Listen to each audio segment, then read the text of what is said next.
प्राणी तुमच्यासाठी खूप भाग्यवान असू शकतात, त्यांना घरी ठेवल्यास संपत्ती आणि समृद्धी मिळेल। यात पहिला प्राणी कुत्रा। हिंदू धर्मात कुत्र्याला भैरवबाबाचा दर्जा देण्यात आला आहे। घरात कुत्रा पाळल्याने तो त्याच्या मालकाचे दुर्दैव स्वतःवर घेतो। यासोबतच घरात कुत्रा पाळल्याने आर्थिक संकटही दूर होते आणि घर लक्ष्मीचे निवासस्थान बनते।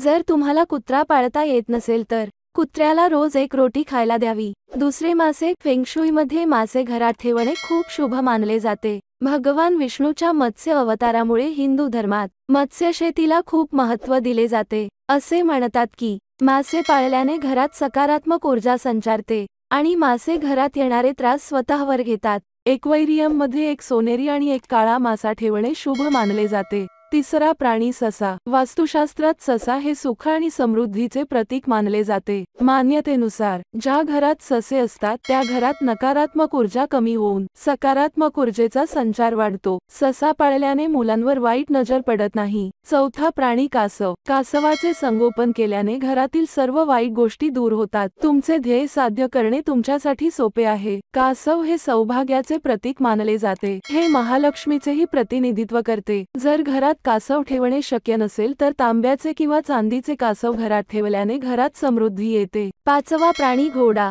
ज्योतिष आणि वास्तुशास्त्रानुसार घोडा पाळणे खूप शुभ आणि भाग्यवान मानले जाते, परंतु प्रत्येक व्यक्तीला घोडा पाळणे शक्य नसते। अशा परिस्थितीत घरामध्ये घोड्याचे चित्र किंवा घोड्याची मूर्ती ठेवण्याची परंपरा आहे। याच्या मदतीने तुम्ही तुमचे प्रत्येक ध्येय सहज साध्य करू शकता।